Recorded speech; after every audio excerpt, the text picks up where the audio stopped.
Hello, hello. Good morning, good afternoon, whatever it may be. Always, always. Another day with the Wolf and the Bear podcast. You betcha. We Happy are a day. spiritual podcast. We try to keep it educational. And oh my gosh, I have to tell you, I'm so ADD. Iggy quoted you in the interview.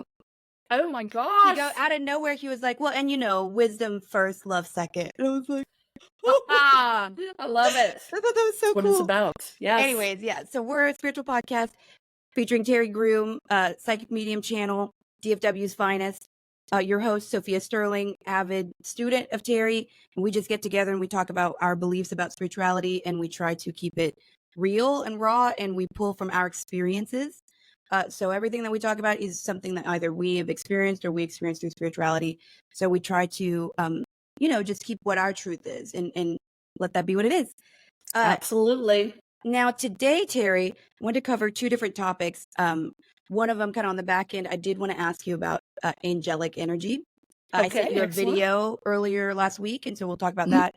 And then I do have a friend who brought up some really good questions this morning about Okay. remote viewing. And I do know that that is an interest of a lot of people.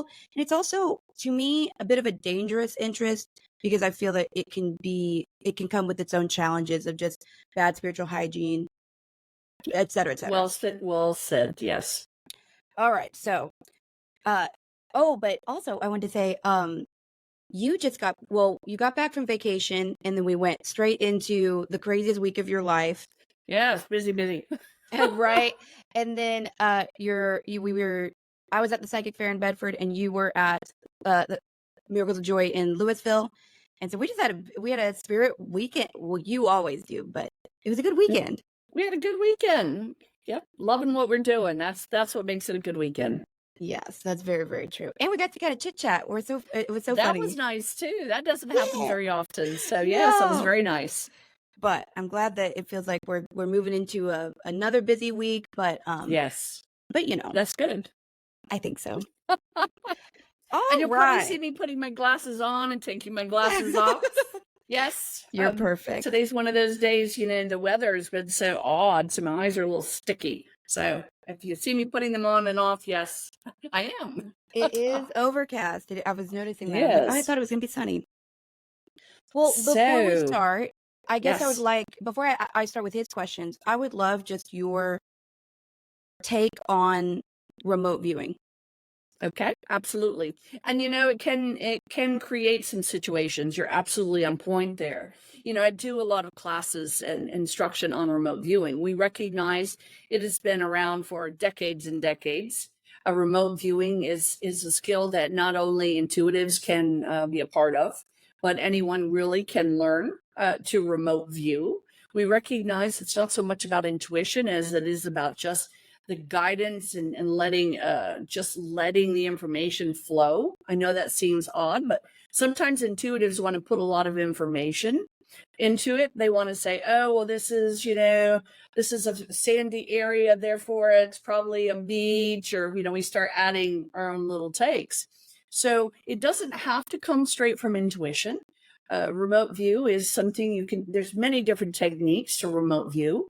One thing I want to say about it to kind of simplify is that remote view is simply without actually physically being in a certain environment. It is actually letting your energy view it, letting you see it.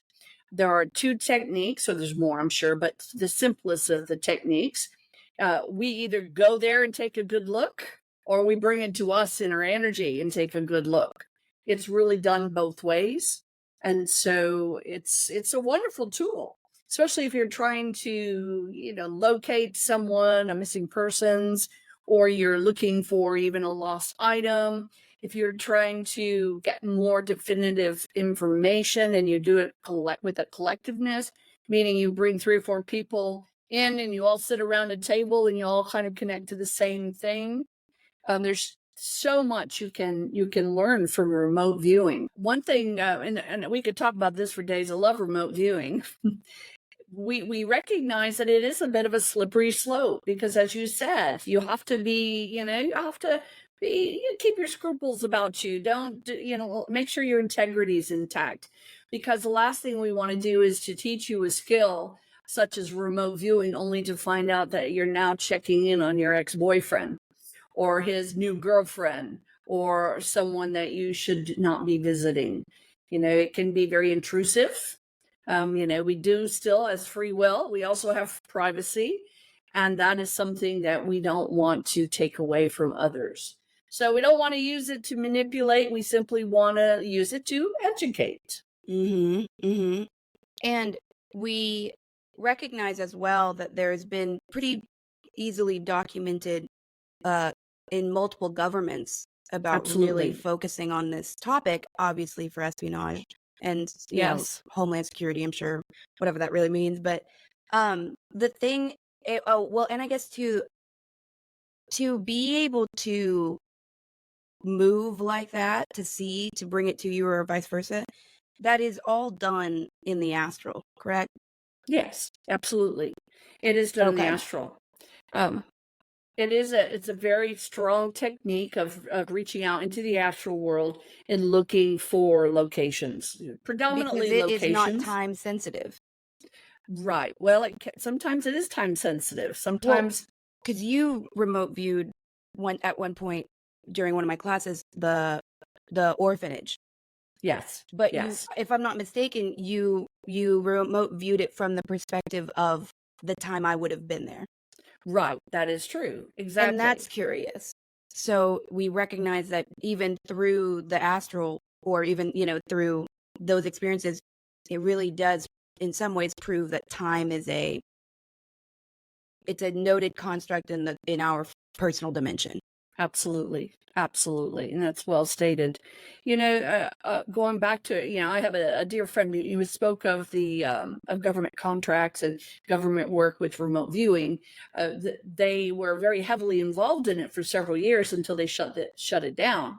But I had a really dear friend of mine, Anae, who actually worked in this particular fashion. That was one of her jobs, and she was working with the government in remote viewing. So again, a lot of, as you can imagine, we won't go into all the red tape, that we don't have enough time in our lifetime to do that. But we recognize that it was a very valuable tool, and that there are many ways of doing the remote view, but we have to kind of break it into easy, accessible ways. So it's the school of thought. Do we go there, or do we bring it close enough to us to be able to view it in our world now? And those are the two schools of thought to begin to go into. With remote view, we do have an opportunity of crossing the timelines. If we are trained and we are told, we speculate that there is no time other than in our universe, in our world with us, then we would have to understand that we'd have to see that it would be simple to travel either ahead or travel behind. So, can we go into weird. that? That's, well, Didn't think of it that. kind of breaks all the notions that we're told we're not able to view the future. Well, I don't which know is why what I I'm so laugh surprised about that, because now I just think about, like, that's what we do for work. I don't know why. I was just like, my mind was blown for no reason for a second, because I was like, what do you mean we could look into the future? As though that's not like how some of us make our money. That's so funny. I know, Okay. I love it. And I'm going to make some of my colleagues upset with me right now, but half of what we do, and I don't want to say every single reading, every single chat, but we are looking into the future, because most of the time the people in front of us really kind of know their past, and they don't need a rehash. So we are working towards what's happening in the present and in the future. We may have to reach back into the past to let you know why things are happening in the future. But if we are able to do that through intuitive work, then certainly in remote viewing, which again it was never deemed to be an intuitive field, which is a very fascinating take on it. But I have told several people, and I trained several people that were not really intuitives, and just thought it was interesting and curious And how to see if successful they were were they? able. Pardon me? What? How successful were they with no intuitive? Well, again, some of them were were very surprisingly correct and accurate. So, again, there's so many different little techniques, little ways of training. I would put pictures, or I still do. In fact, I believe I have one coming up. I have to look at my own schedule. I'm not sure. You can't Um, review your schedule? No, I'm just kidding. yeah, I have to remove. That's right. I love that. I should, right? I should probably do it more often. No. But an easy way of practice, and it's really just about practice, is putting pictures. I have envelopes, just regular envelopes, and I put a picture in the envelope and I seal the picture and I number them. So if I have 5 or 6 envelopes, it really depends on how many students I have in a class instruction. Then what we would do is we just pass the envelopes we could do one at a time, putting again, it's sealed. So we put it on the table and allow the group to collectively go and find out what it is. What is the picture about? What's in the envelope? What is it depicting? Are we in the day or the night, or is it winter? Or is it fall? Is it summer? Where are we? Are we at the beach or the desert? Are we in a community, or are we in an isolated location? Is it a mansion or is it a shed? So what we do is we recognize it, and collectively we can start gathering information. And it's just on the feel of things, trying to connect to what's there. And then we have, at that point, we would just simply write down our impressions, whether we do it so as a group or we do it individually at that moment. So oftentimes what you'll see is you'll get a list of 5 or 6 things. When you go around and find out what the information is from what they've gathered, you'll see that there is a lot of similarities. And it's quite fascinating. I had one student that was just so upset because she immediately said to me, "I can't do this." And I just chuckled, because I thought, you just paid for this class, and the very first thing you told me about you is that you can't do this. I thought, oh my, we got to back away from that thinking. And it was funny because on one of the envelopes, she actually knew it was a sailboat. She knew it was on the water, and she knew that it was which continent it was. And I was shocked, and she was equally shocked. So I didn't let her say that anymore during the class. I love that. Wow, that's very gifted. It's very gifted. And again, this was not an intuitive. This was not someone who would go in and say, oh, well, intuitively, let me see, I'm connecting, I've got this in my hand or that in my energy. She just went with no idea. And she was able to connect.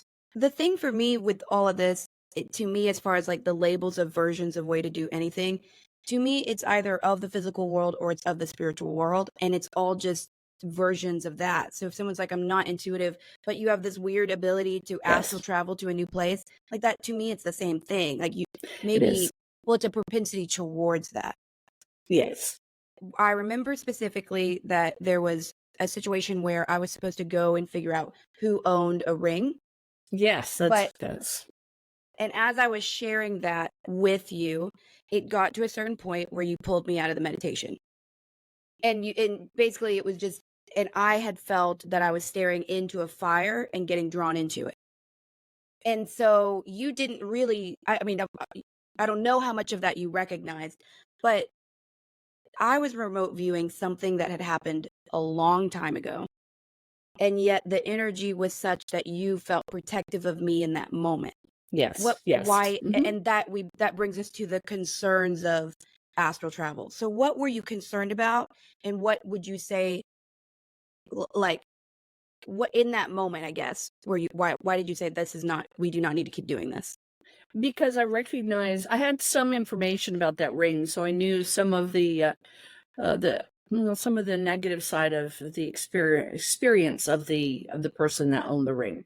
Mm-hmm. And so as you were going into that experience, we recognize sometimes that we can go down the rabbit hole unintentionally, where we're not really expecting what we're going to see. And I felt that you were going to go into the rabbit hole of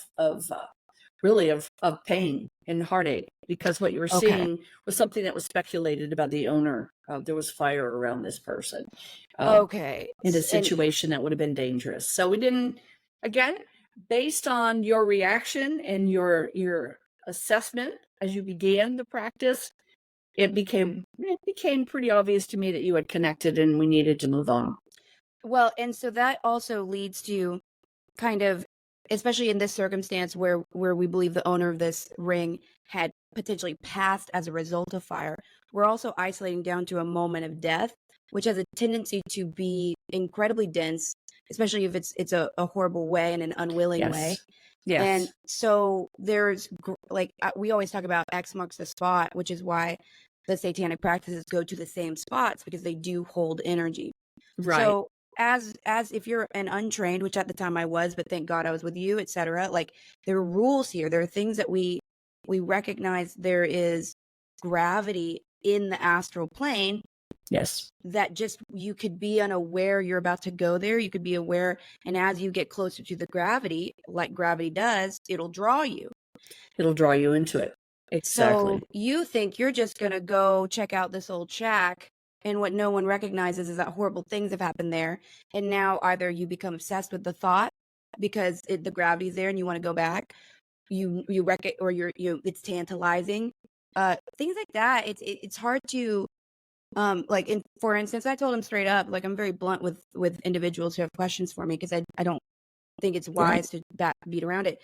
But he said Right. he got pushed down uh because he was trying to astral travel at 3 a.m. on Halloween, which I don't even leave my house on Halloween because it's such a potent. Well, I hang out with you, but like Right. I'm not out at night. I don't go and do it. There's certain nights, Beltane, I don't go out. I recognize there's a lot of activity in the spirit world.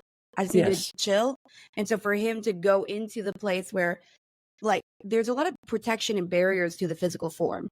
Absolutely. People, Yes. A lot of everyone's checks trying to and get out of the balances in place physical. too. What'd you say?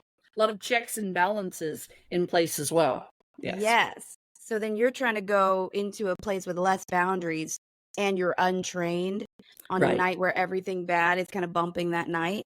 Oh, This is a yes. problem. Like, we got to think about these things. And so, I mean, to me at least, uh, and we covered a lot of that. Oh, to you, what is your perspective on lucid dreaming and remote viewing? Okay. I'm done. Well, exactly. Let me tie all three of these together Thank you. real quick. Like, so you mentioned psychometry. Now we know also in remote viewing, we don't always have something to hold. We don't always have a target. We may have just a map. We may have a map of a country, and we're having to sort out where someone would be located. So we don't always have it through that particular type of discovery. We recognize in all of what we do that everything's an interlocking puzzle. So we recognize that there are some skill sets in psychometry that are very much the same as in remote viewing. We see that. We also see that some of the skill sets that we use in dream states are also some of the skill sets that we would use through intuition, through connection, through remote view, through bilocating. There's a lot of things, again, that are interlocking. So if I'm looking at lucid dreaming, and we're going to get back to also about the activity and the potential for there to be a heightened state of activity on some of these spectacular dates that you mentioned.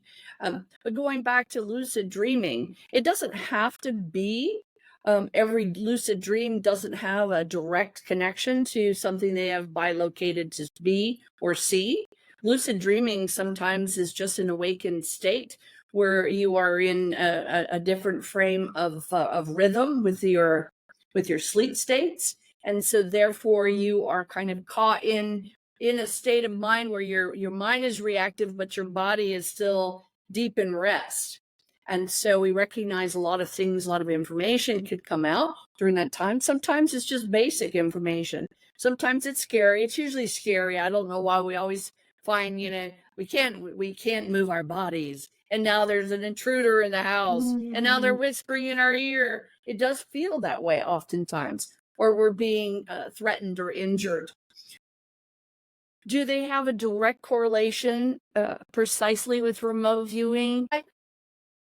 You could use them, and you could take this map, put it under your pillow, go into a state of slumber, and come back with these thoughts.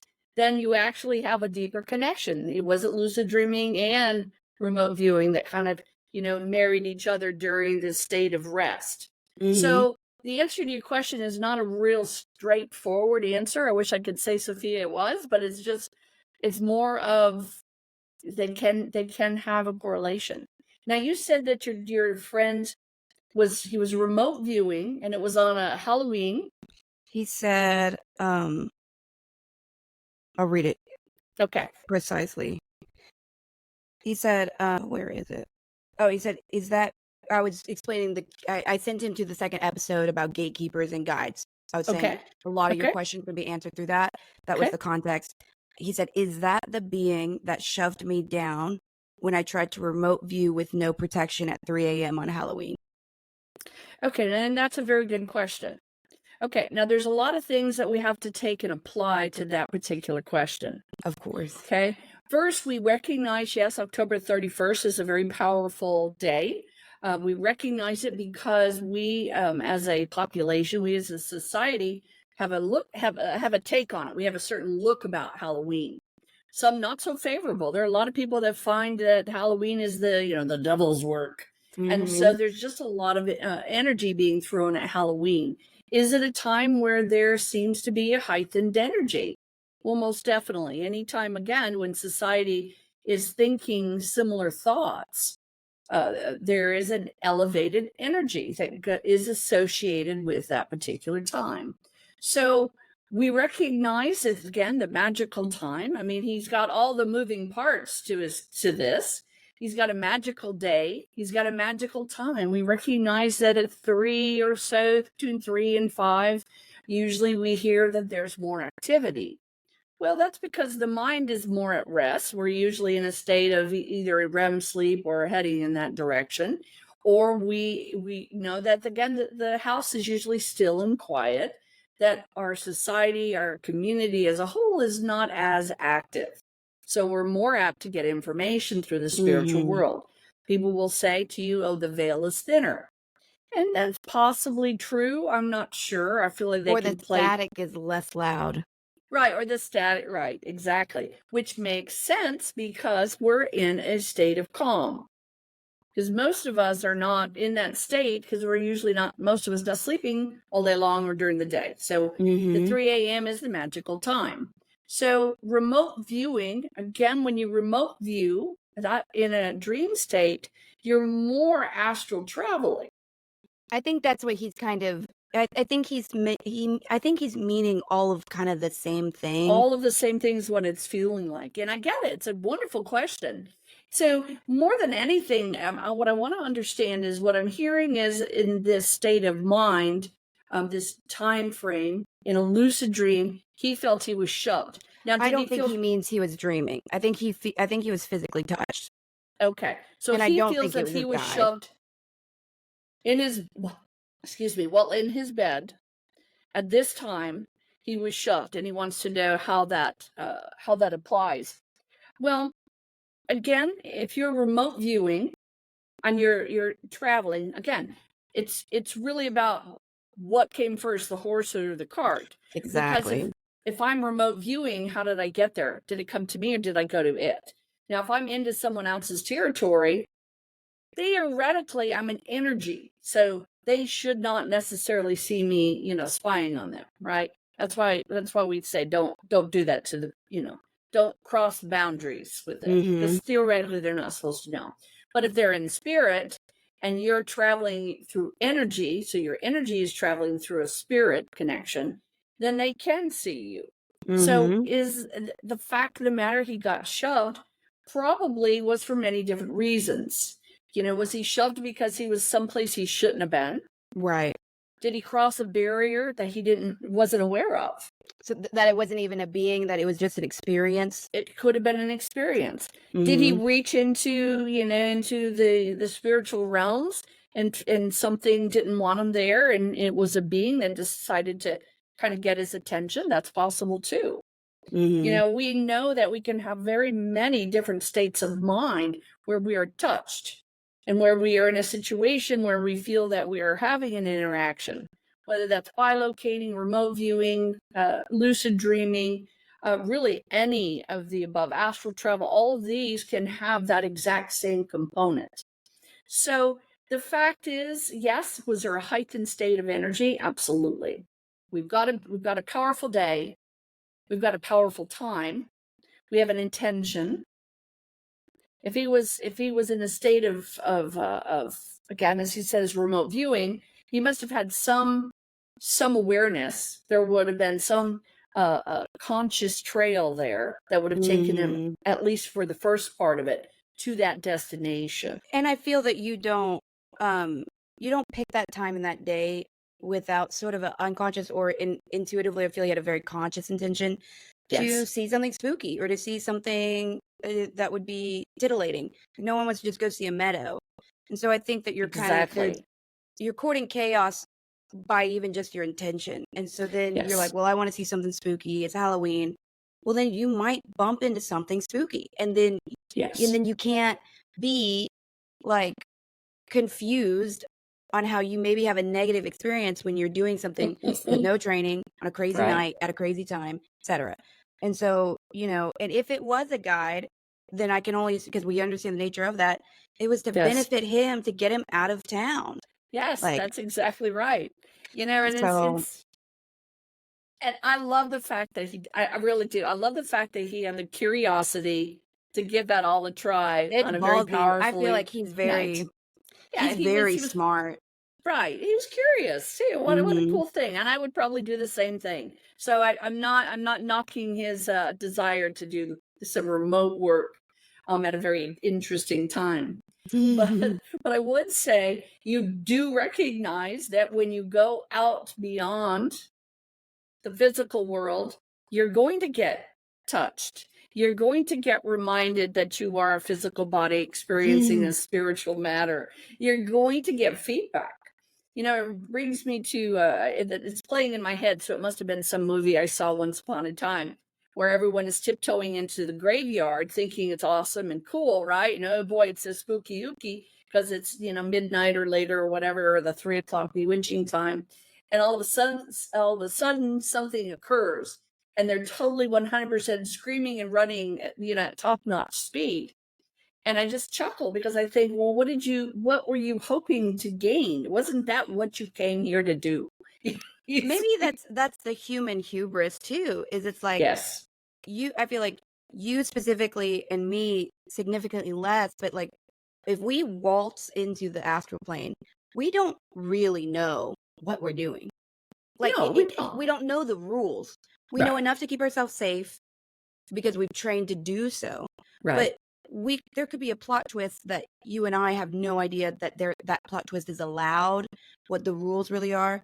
And so then, people are like online and they're trying to figure out how to astral travel. And it's like, well, now, that's an even more challenging circumstance.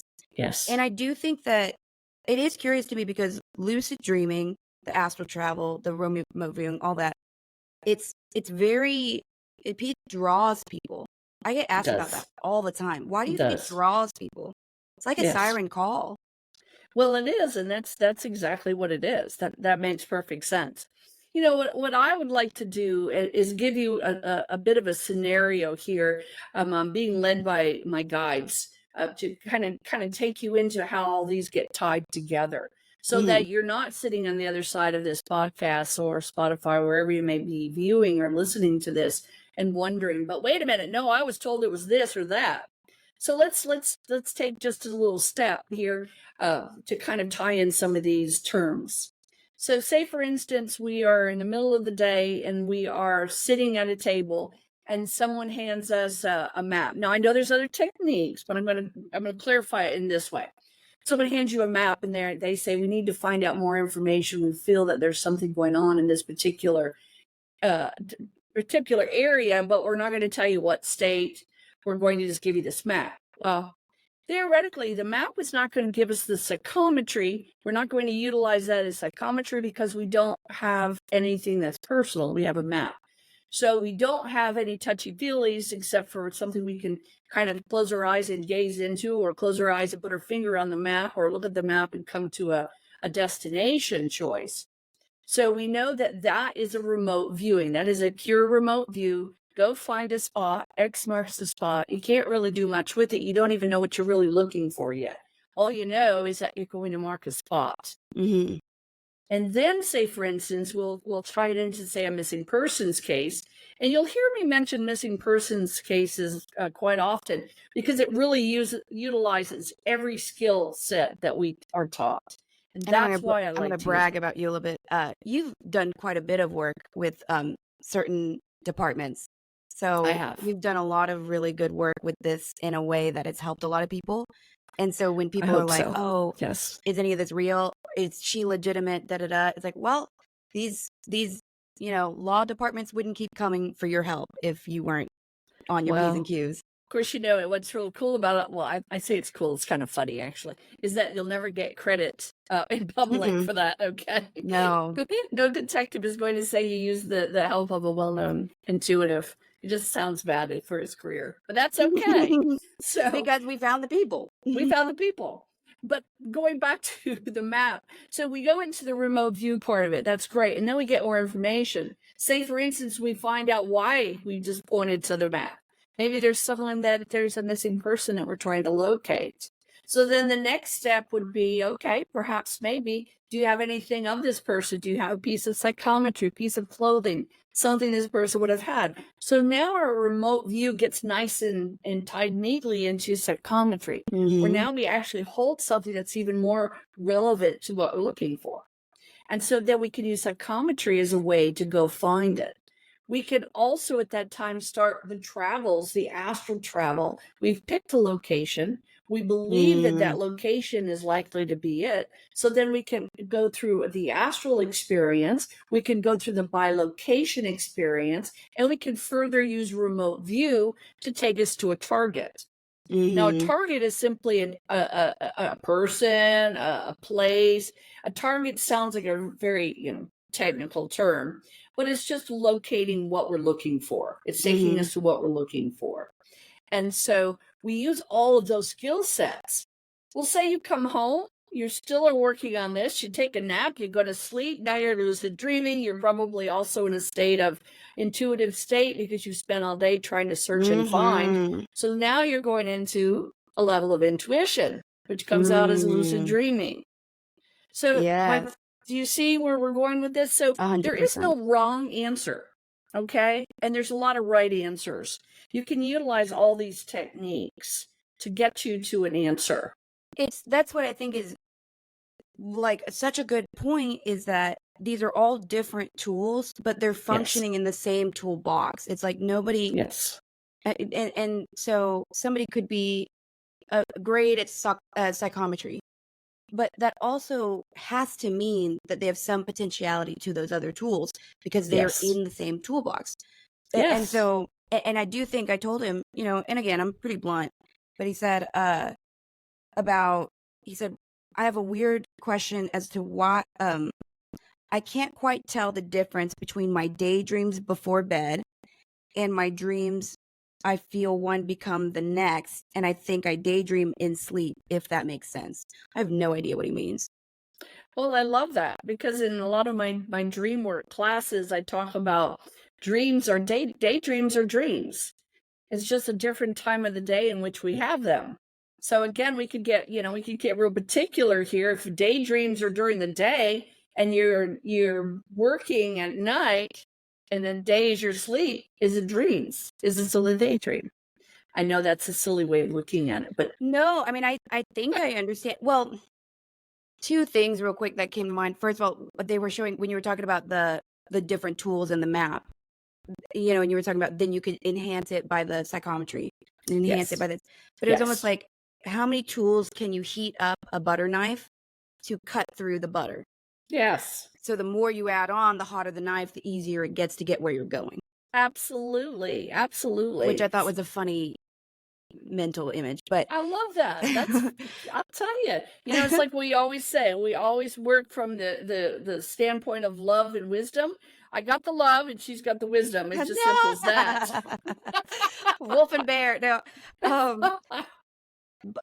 but what they just kind of said was just like a mirror. We talk about why mirrors have the potentiality to be a portal in our last episode or whatever, because you are seeing the image of something represented.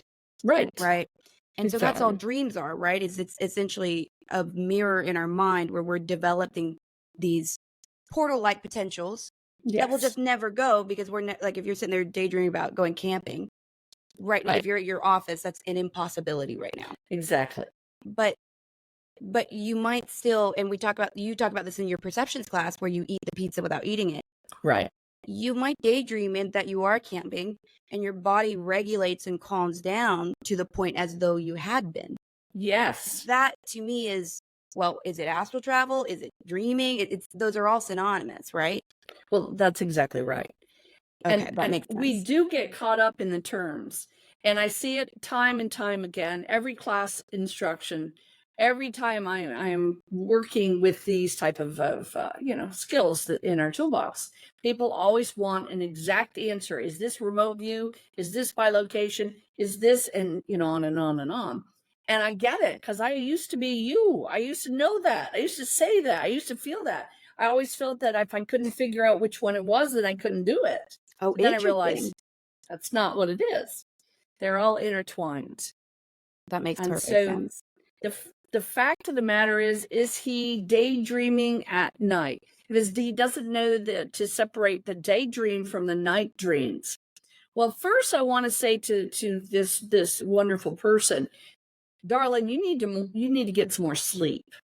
Because if you're going into that kind of readiness for sleep after just relaxing, either I want your sleep habits or you need to develop a little more rest in your day. Because I feel that you're probably sleep deprived. Okay. Mhm. So intuitively, is it intuition? Did you Is just it bilocate connection? and see that he It's didn't fun. sleep? No. That's right. Am I knocking in his bedroom door? Oh, that's free will. So my point is, it's okay not to know exactly where the daydream stops or starts and the nighttime dreaming state begins. They can theoretically during the day when we're having our daydreams and we're thinking and we're moving on with meditation, however we're doing it. Those that meditate are going to have a lot more opportunities to go and move about in a daydream. At night, when we are going to sleep, there's a lot of things that physical things that come into play. We recognize that dreams can be very highly affected by what we've eaten, what we drank. If we've had 6 glasses of wine, you're probably going to have one heck of a roller coaster night of dream that's states. excellent point, because it's like it doesn't always have meaning. It could just be that you ate something kind of not cool. So we recognize that the state of minds do play a role in what the dream state looks like.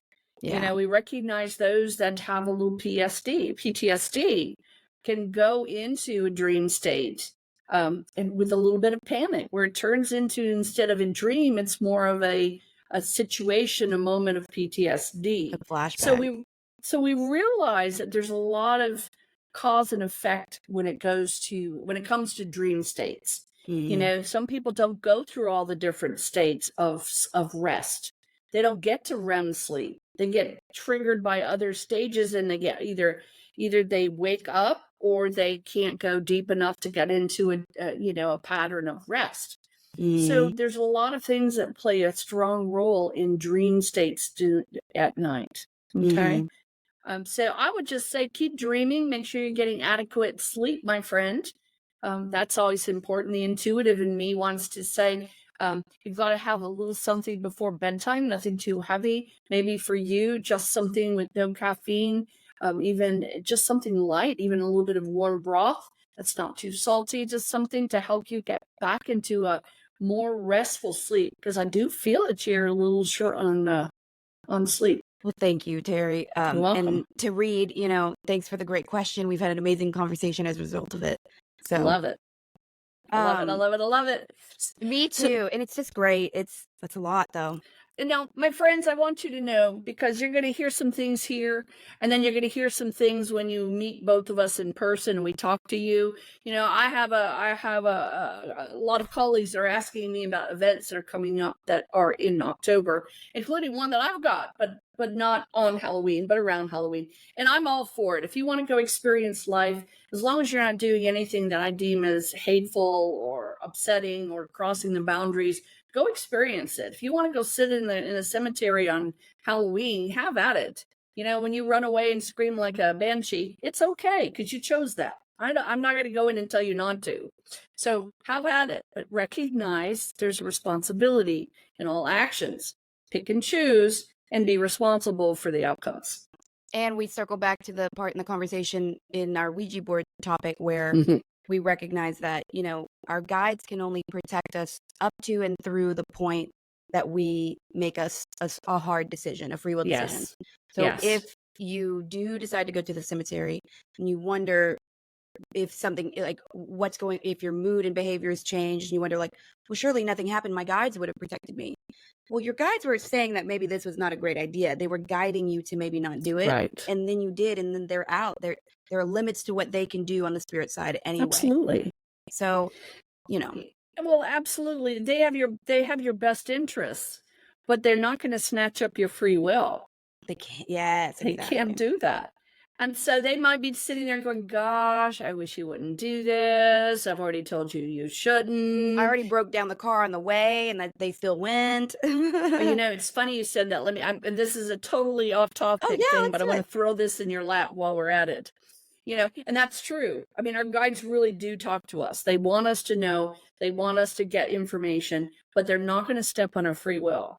And real quick, I want to share this experience because this is a perfect case of what you just said just now. You know, once upon a time when I was young, a long time ago, I was 18. I wasn't quite 18, but I wanted to go see snow in Canada. I lived very close to the Canadian border growing up. And I was working and, you know, I started at 17, a little after that. And so as far as they, you know, working for a company that knew that I was that young and not having to punch my age. Oh, that's a whole other stuff. But anyway, so I wanted to see snow in Canada because we didn't have any snow. And it was literally 2 days before Thanksgiving. So I was at work and short, again, I'll make this short. A friend of mine came in who worked at the other location, and I said, let's go do some fun things tonight. And she said, sure, let's go do that. So we decided we were going to learn how to play pool better. So we did a little playing of pool, and that came with every time we'd win, someone would buy us a drink. That's not a great way of winning pool, but it wasn't when you're 18. It's motivating. Right? It's motivating, and, you know, it used to be 18 was a drinking age when I was that young. So fast forward. We were going to look at snow in Canada, right? Now, my guides are with me, right? I believe heavily in my guides. They helped me through a lot of things. Now, my contract wasn't to die in that car accident, okay? My contract wasn't to die in a car accident. My free will was what I used. At the Canadian border, crossing over to the other side, literally is what it almost was, the car broke down, literally coasted in. It was snowing, and it was a snowstorm in Canada and Montreal. And there was the guard there. And he's saying, why are you wanting to go through? Because, you know, they have the Canadian side and the American side. And they both came over. They were both talking to me. And they were talking to my friend. They said, your car, the battery is dead. We will jump your battery, but you need to go back to the U.S. And we said, no, we want to see the snow. Right. Which, you know, it was snowing already, right? Yeah. We want to see the snow. So long story short, the car broke down. They helped us get the car jump started, correct? So they did that. And instead of turning around like we were advised, you know, of course, now we'd still be in jail if we'd done that this year or last year or the last few years. So when the car started, we waved to them and we drove into Canada. And so shortly after that, we ended up going over a bridge into a river. In the middle of nowhere in the country. This wasn't in the city. This was heading into Montreal. And nowhere, with the only thing between us and the thing between us and the house, besides being in the middle of the river, was a cornfield that they had. They call it kind of scalping, which means they were all about this high. If you ever walked on corn stalks that are this high and with snow this high, you know that it's going to hurt. It's like walking on, you know, fire coals. Oh my God. And long story short, we both lost our shoes. Imagine that. So we had to walk across the field in the snow after we were unconscious after we came back. And was our experience. So free will, once again, that's my illustration for you. Yes, we have free will. Our guides are with us. They're going to tell us, don't do stupid things. Why are you doing stupid things? I just made you, come on, the battery doesn't work. What's wrong with you? But free will put you over the bridge, Well, which is and what it this did is a with us. curious thing because so a lot of people where their contract was not to die there, they'll mention that they saw something, they call it an angel. Yes. Some angel came and they ask me, some people get questions, do you want to go? Do you want to stay? And Yes. some people say that they're told it's not their time to go.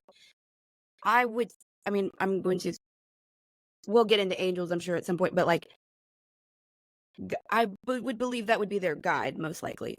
Correct? Well, Or is it angelic?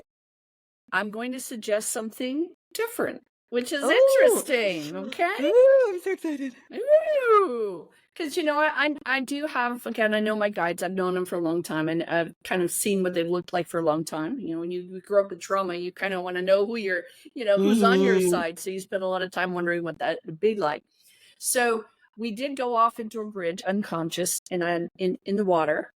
And so I had a wonderful experience with a beautiful feminine energy that kept saying, it's time to go. It's time to wake up, time to go. And that was my first near-death experience. I've had two now. It was my first near-death experience. I know. And so as I was in this car, and it's going to be in Contemptus, my book, I'm beginning to write again, folks. I literally was going to ask you about that. Yes, it's going to be in the book. But that's amazing. I was still in an unconscious state. But this beautiful voice, this woman was like, no, dear, you've got to wake up. You can't go back. I mean, you can't go there. You've got to go back. And I kept saying, I knew it. I heard it. I heard my voice go, no, I'm staying with you. This is where I want to be. It felt like I was in embryonic fluid in someone's womb. Okay. And this woman that was just right in front of me, and she was just beautiful. She was very kind of outlined in a silhouette, and she was going, no, dear, you're not supposed to be here yet. And so I was upset with that. So she said, no, it's time to go back. And I mean it. You have to. You're not supposed to be here. And I woke up. I'll tell you, it was a lot different then. Oh my I had God. water up to my neck, and then I don't think you've ever told me about that part of it. Yeah, that was my first near-death experience. So was that an angel? I can tell you, I don't believe it was my guide. I've never seen this energy again. And even in my second one, I did not see the same one. I heard a male voice, and it did What not. was it? May I ask? When and what was? It was right after holiday. It was probably, I want to say, it's been a long time. That one was about 25 years ago. And I was on one of our streets called Greenville Avenue in Dallas. And, I was just going, I had a green light. I was doing fine. I was preoccupied because I was moving Christmas decorations to a storage unit because I didn't have room in my place. And so I was going through the green light, and someone was running the light, and they were running it with a very old-fashioned Cadillac, not old-fashioned, but old Cadillac, very, very built, sturdy and strong. And literally I hit them broadside. And so it took out the whole front of my car, and the battery flew out and everything. So I was unconscious then. And when I was coming back, I didn't want to come back from that. And I was heard, no, it's time, let's go. You can't stay. You can't be here. You've got to get out of the road. Let's go. And this time it was a male voice. And I was like, no, I think I'm fine. Take me if you need me. And they said, no, you can't. You're not ready for this. You're not ready yet. So I thought, okay, gosh. And I did. I literally remember waking up, and I was still alone. So it wasn't like anyone was talking to me. And then everyone came running, and I was like, gosh, this isn't what I wanted to see. Well, that's crazy because there was a case that I remember hearing about where someone had bruising as though somebody had wrapped arms around them.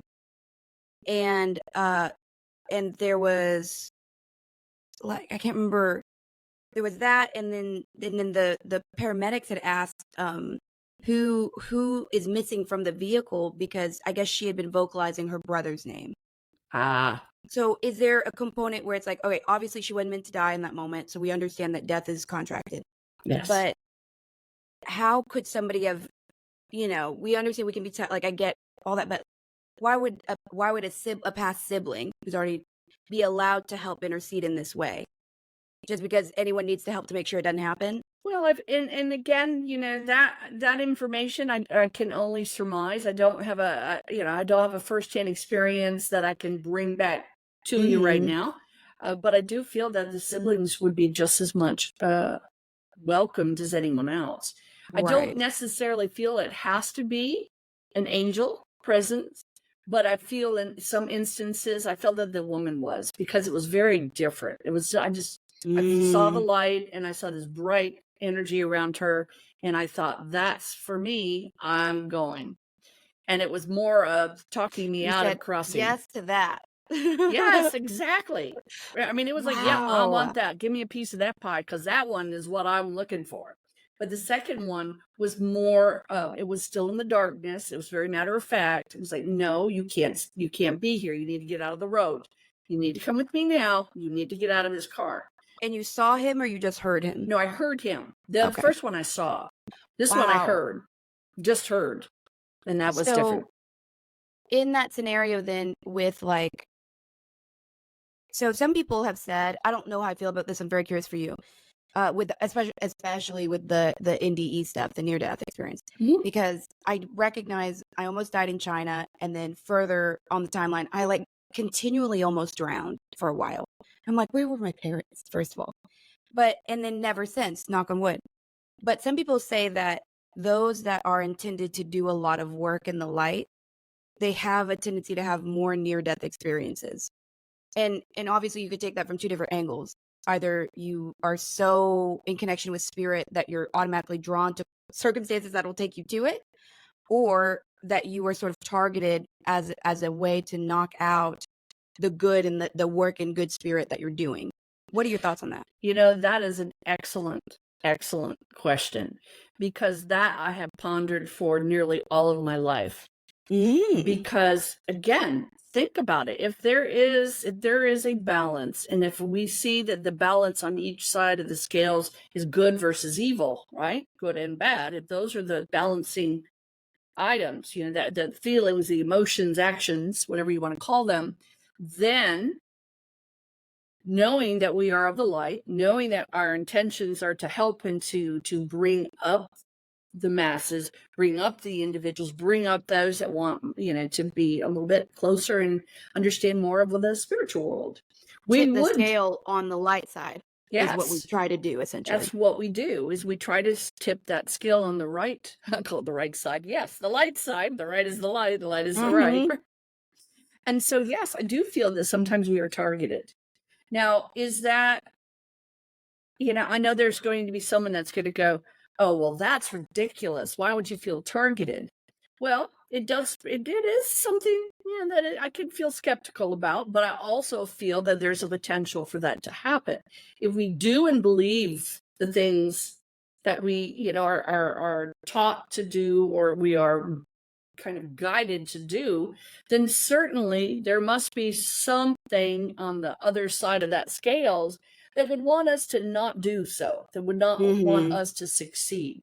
They would not want us to basically to live, or whatever that would be in their terminology. So yes, are we targeted? I do feel that. And it goes back to what we've heard, only the good die young. Now, I'm not saying, yeah, I'm not saying I'm all good, folks. No, but I mean that's a funny phrase to bring out right now, because that is something people say, and that I've never really thought why. Well, and again, it is a phrase, and we often say when we are in a deep state of trauma. But realistically, is it the truth? I don't know. But I understand, if you take that and you take that belief system that some people have, obviously that's how we heard it, then it makes you wonder, well, are the good being taken out because they're on that side of the energy? And I do think that it's important to say as well, because I know, like you just said, there's going to be people who are skeptical, but there's also going to be people who are going to take that and that will fit a narrative for them, where, Yes. oh, I'm a good person, that must mean then that'll be targeted forever. And it's not really like that. It's not like that, if you perceive it folks. that way, you're going to find it because where attention goes, energy flows, right? So Right. you start thinking, Precisely. oh, I'm trying to Exactly. do good stuff. And then That's suddenly right. you're walking into, you're expecting, so then they come, Right. you You're know. walking. Yes, that's And exactly it. we're here to do, like, I think it's both the most comforting thing and the most, like, bland. It's not an exciting thought, really, but there is a component where the birth and death are contracted. I agree with that completely. And so, what are they really going to be able to do to you? Exactly. I agree with that. Other than just give us a hard time. Exactly. And And that that just they means you're doing do. the right thing. And, like, if you feel that they're, and it's so funny because I don't know that I've felt that since we started training and all that. Like, I've never felt, oh, I'm in duress. Good. I do think there's more activity in my place, but there was activity in my place. That's why I came to you in the first place. Right. You know what I mean? That's Like, right. so it's weird to me in that way. And do you think that that is a perspective thing, or how does? I just don't know. I don't know how to feel. You know what I mean? I agree, but The bottom line is what you're right. What you draw attention to, or what bring it nearer to you. That is your way. I don't know how to put it in another term.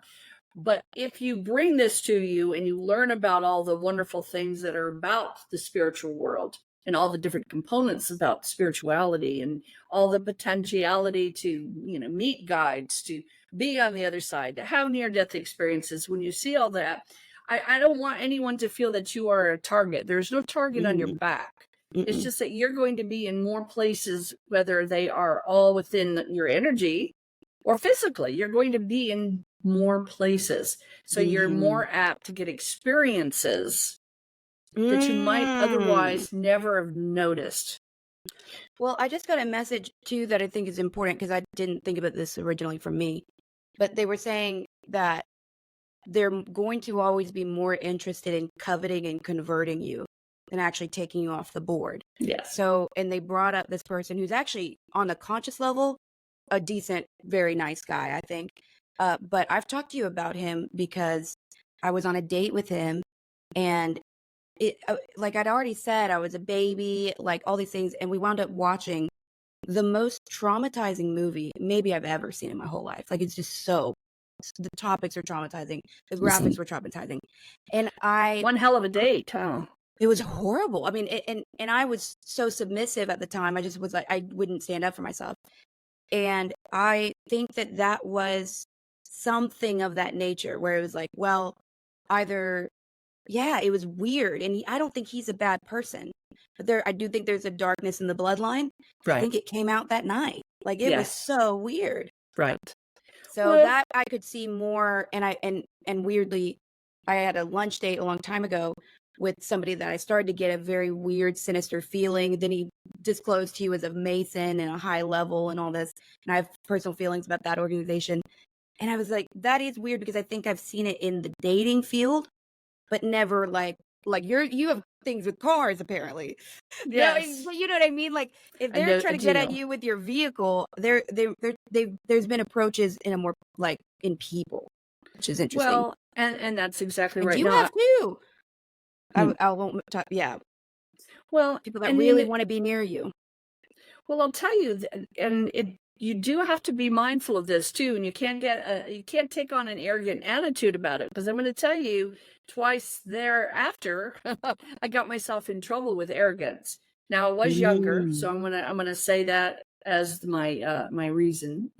We'll use We're that. allowed our youth and our mistakes. And our old age and our mistakes. Well, exactly. I became cocky. I thought, well, gosh, I missed death through my childhood. I still, kind of like last man standing. Felt, yeah. I did that. And, I've got all this wonderful experience, in the past of, near-death experiences. And here, last man standing, we're good. Well, 2 times after in dating, I put myself in a position where one time I was almost raped, and the other time I was nearly choked to death. So we recognize that no, we're not all, I mean, I could have maybe not died, but I could have been, gasping for my, for breath, and then, being brain dead. So please, people, don't get arrogant with your skill sets. Still use good common judgment and sense. You know, I mean, if it looks like it might hurt you, it might. It probably will. Use your intuition to know better. Don't use your intuition to run into a burning house, because you're not contracted to die by fire. Okay. That's funny that you just said that. But you know, also the funny thing, I don't know why, but when you were talking about being arrogant, they said that it was like you're a thrice baked potato, like you've been through the fire so many times now. I don't know, that was so weird. That's But funny. but yeah, man, I think that is, I've read a ton about NDEs. I've Mhm. never had that experience where anything came to me or spoke to me that I recall. But it is, people say that they come back different. And so there's a component where sometimes it feels like we do leave either that experience of getting that close when you shouldn't, or that you go and spend time over there and you shouldn't have, and then you come back. Do you think that that has a tendency to make people more sensitive? Yes, I do. I certainly do. Why? And again, now some people, again, everyone is different, right? But some people will be more defiant of it. Like, oh my gosh, it almost killed me. Look what, if I start thinking about all this stuff, it almost killed me. You know, actually it probably revived you and brought you back. But some people will become overly sensitive in a negative way. But I do feel, and I have talked to those that have had near-death experiences, and I do feel that they really they get more relaxed. It's a calmness that you can't really explain. It's a tranquility that's there. It's not always prevalent. You know, they're still living a human life, but you can see there's something a little bit different about them. And those are the Wow. ones that I usually say, hey, have you had a near-death experience? Wow. And they usually are the ones that say they have. It's just it's hard to explain, but it's something. It's as if it's the equivalent of someone who has gained a deeper point of wisdom, and even though they're not engaged in that every day of their life, it's kind of taken and rooted in their energy, and I feel that they carry it with them. That's so fascinating, because I used to read a lot about the hypnotic regressions, right? Mm-hmm. Mm-hmm. And there was basically the allegation goes that you could get somebody into such a state that their soul becomes able to be conscious and speak. Yes. And so there's a lot of record where the person will just start sobbing, saying, I miss this. I miss being here. I miss being in connection. I'm so separate down there. I'm so scared down there. It's so hard down there. Yes. There's a lot of crying. And then I wonder if I feel like if that is how we are in this, like, where we miss it so much, but we don't know we miss it, there's got to be comfort that you do have that little, you're like, it must be like a stayover. Like, yes, I'll finish my life out because I'll be here and I'll do that. But maybe there's like that remembrance. It's almost like that illegal remembrance that you're not alone, that there is a place you're going to go back to. Yes. Maybe that's part of it too, is you're just a little bit less edgy. Well, it is hard down here. And that makes sense. You know, again, and I'm giving you personal experiences. And for those of you, you can choose to either believe them, disbelieve them, write them off. It's perfectly fine. Or tell us about your NDE in the comments. I would so love to hear. Well, one thing that happened shortly thereafter, let me put shortly thereafter into a better perspective. Probably about 10 years later. So that's not shortly after. Oh, wow. But what happened was I was literally coming back from work. It was nothing, trust me, there was nothing much going on. I was not looking or intending to have an out-of-body experience. I wasn't intending to have any remembrance. I wasn't intending to talk to angels. I wasn't intending to do anything other than to go get something to eat. I was starving, so I walked into my kitchen and I started. Now, this is going to get weird. I started singing. I started singing. But when I started singing, I literally started singing very high pitched. Now, I don't have a high voice, okay? And so I was like, whoa. Even then, I was like, whoa. Because, you know, I hadn't really been doing a lot of the work that I do now. And I was just singing. And I started listening to the singing. And I was basically asking to go home. And it was very high pitched. And I was saying, I just heard keening. Let me go home. And I Oh my sat gosh. down. I'll never forget it. It was the most beautiful thing. And even it was one of those experiences that just kind of played out. Now this could be what your friend is also saying about daydreaming. This may have been some of that. Mhm. But literally I sat down, I closed my eyes for a moment, and I saw a ring of 12 angels.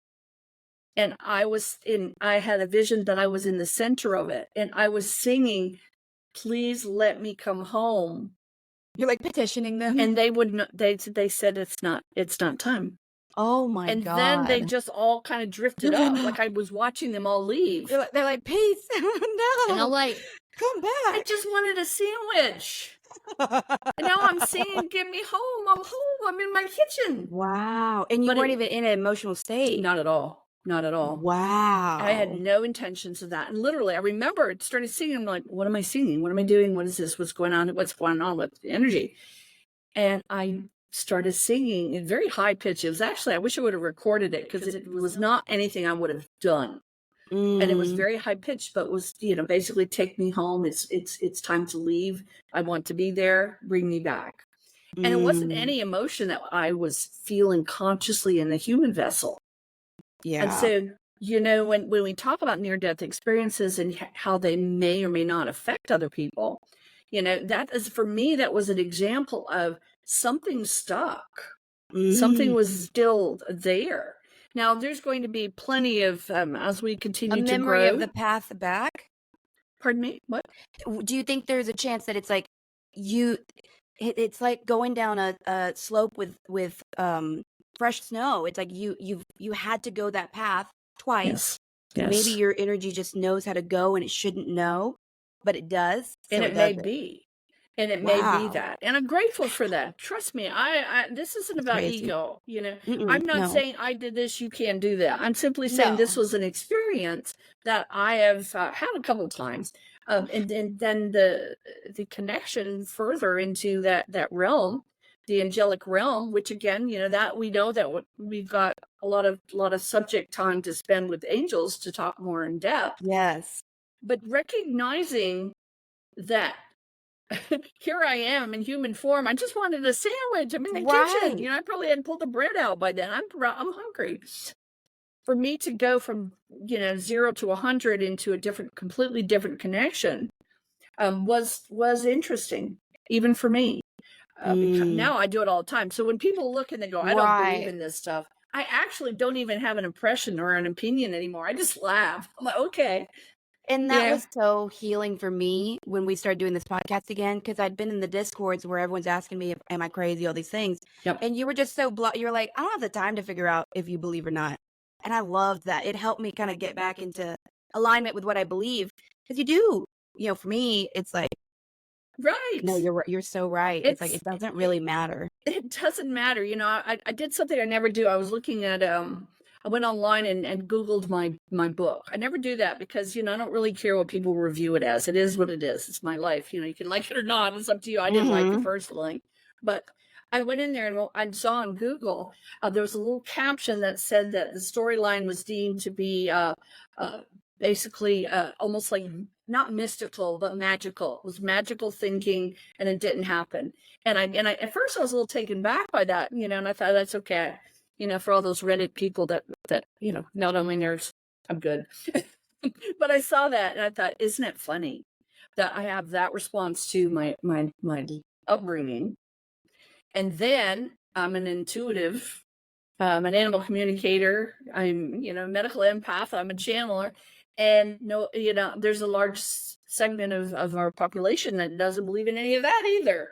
And I thought, thank you for making me a little off the beaten trail.